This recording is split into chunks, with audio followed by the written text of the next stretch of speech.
you can narrow or widen the aperture as much as you want. You can look at the very big picture or the small local picture anywhere in the country. And we try to do as much of both of those things as we can every week here on this show. But whether you're looking at small-scale local stories or the biggest picture stories about what's happening in our country, the story is the same. And it is now an undeniable thing. We have crossed a line. We are in a place we did not want to be, but we are there. The thing we were all warning about for the last few years is not coming, it is here. We are in it. This is what it likes, it turns out. This is what it's like, right? It's August, it's a Monday, every day the sun rises and the sun sets, and there are, sports and movies, and there are new hit songs, there are scandals here and there are crimes. There's everybody's personal quotient of family drama and health worries and money worries and falling in and out of love and in and out of faith. Life has not stopped, and none of our personal lives have stopped. But also, at the same time, life in the United States is profoundly changing, is profoundly different than it was even 6 months ago. Because we do now live in a country that has an authoritarian leader in charge. Dear viewer, please remember to like and subscribe so that this video reaches more people. Enjoy watching. We have a consolidating dictatorship in our country. And it sounds melodramatic to say it, I know. But just go with that for a minute, right? Think in melodramatic terms. Think in cinematic terms. Imagine the cartoon-level caricature of what you think a dictatorship looks like. It's secret police, right? A massive, anonymous, unbadged, literally masked, totally unaccountable internal police force that apparently has infinite funding, but no identifiable leadership. And they act in ways designed to instill maximum fear and use maximum force. When you imagine an authoritarian country, right, what you imagine is masked secret police breaking people's car windows and snatching people off the streets and out of church parking lots and courtroom hallways and taking them away with no charges, no notice, no paperwork, no explanation, not letting them see lawyers, and then moving them secretly to what are effectively black site prisons, where they won't tell you who's there and where no one's allowed in to see what's going on. Right? And that kind of a cartoon caricature of an authoritarian country, the one you might have imagined in melodramatic and cinematic terms ever before we got here, you would expect, right, that you'd have a scapegoated minority group blamed for all things. In our case, immigrants, right? And the new extraordinary powers and shows of force by the secret police, among other things. All these extraordinary powers and shows of force will be framed as necessary to stop this terrible internal enemy, right? Frame everything as immigration enforcement. Because for immigration enforcement, not only is all force justified, but maximum force is preferred. And they're trying to make it into a national entertainment to threaten to feed immigrants to alligators in South Florida. Right? They're making them eat off dishes on the floor, like they're dogs. The Chrome Detention Center in Florida. They want us to like that, right? The Republican Party wants to sell T-shirts about that. And if you think it's only about immigrants, take the president's own word for it when he says the homegrowns are next. And then he starts musing publicly about which Americans he intends to strip of their citizenship. In a cartoon caricature of an authoritarian country, displays of military might are not just for the country's external enemies. They're for the country's own people, right? Because in an authoritarian country, you turn military force inward toward the people of that country. And so now we've got these large and expanding military zones in multiple states where they have extended the legal boundaries of nearby military bases to include hundreds and hundreds of miles of nearby land.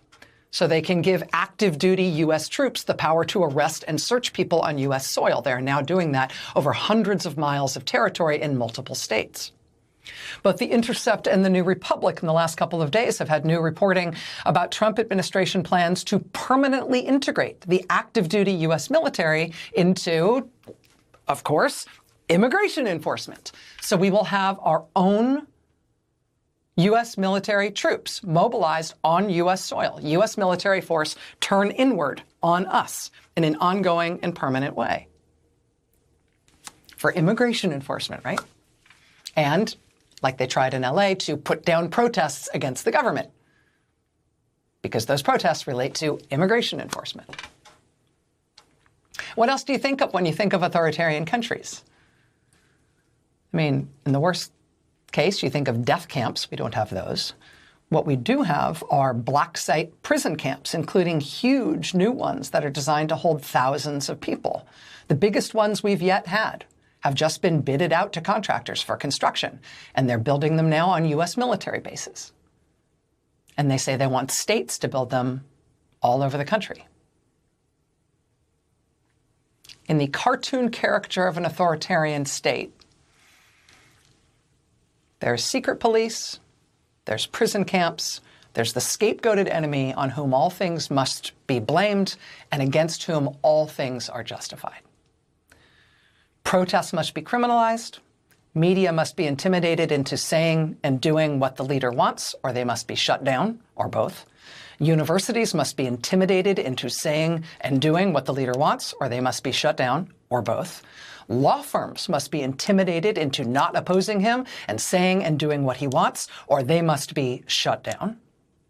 And for institutions like that, it's not just the boldest or most strident critics of the president who must be shut down. It's the most mainstream, right? It's the most prestigious, the most credible, because that's what's so dangerous about them. There can't be any source of authority. There can't be any source of authoritative statements of fact that compete with what the leader insists must be the new truth. And so government departments will be stripped of their experts, and he will fire his way through them until they tell him things that he wants to be told. If you want to be a 4-star general or admiral in this military, you must now pass a personal one-on-one interview with the president, who personally will decide if you are to his liking or not to be a flag officer in this military.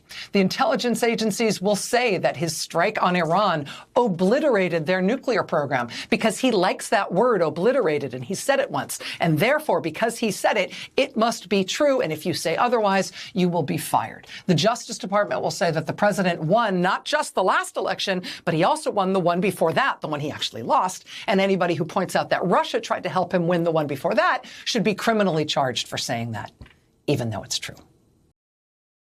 Dear viewer, please remember to like and subscribe so that this video reaches more people. Enjoy watching. We are not heading toward something like this. We are there. It is here. It is the environment in which we are now living. And so, given that you now live in a country with an authoritarian leader, the question is, what can you do for your country? The question is no longer how to prepare for this risk or how to try to avert it, but rather how to fight it now that it is here and in effect. Yes, friends, we woke up to another beautiful morning today. Birds are singing, coffee is brewing, and yes, our country is ruled by a dictatorship. Don't worry, you are not getting a stamp on your passport yet, but you can be sure that what they call the land of freedom is now nothing more than a slogan on a t-shirt. Look, this isn't just a matter of, oh no, it's coming, it's here, it's been established, it's settled into its seat, stretched its legs on the table. The Trump administration has unleashed federal forces, masked and white out without badges into our cities. We don't know who they are. We don't know what they are acting on, but their authority is unlimited. This isn't a rule of law state. It's a I did. It's a I did it. So it's done state. You know those images,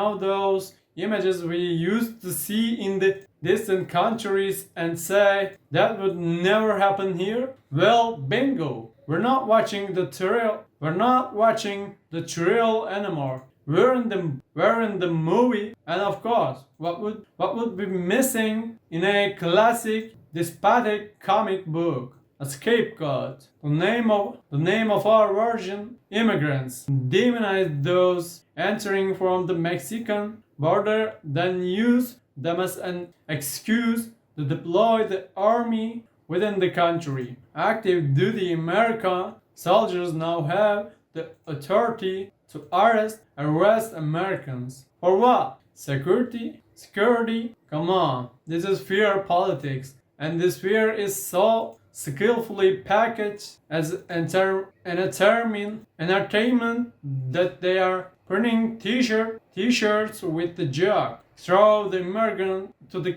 crocodile. So state operation plus merchandising, truly the golden age of capitalism, and don't think this will be limited to immigrants. Trump himself says you're next, revoking citizenship. Well, don't just carry your ID in your wallet. Pray you don't wake up in another country tomorrow. France, it's not just about repression. We are at war with information. Truth is now measured by what the leader says. The CIA explains Trump's attack on Iran as obliterating the nuclear program because the man just loves that word. Well, then I'll obliterate my Excel file. Does that mean I don't have to pay? Does that mean I don't have to pay my taxes? The media, either you're on his side or you're silence. Universities, law firms, generals, either you're submit or you're packed up. This isn't a right-wing versus left-wing issue. It's about whether you stand with reality or not. In 2025 America, you either please the leader or your spot on the target is ready. So the issue isn't let's be prepared anymore. The issue is what will we do, period.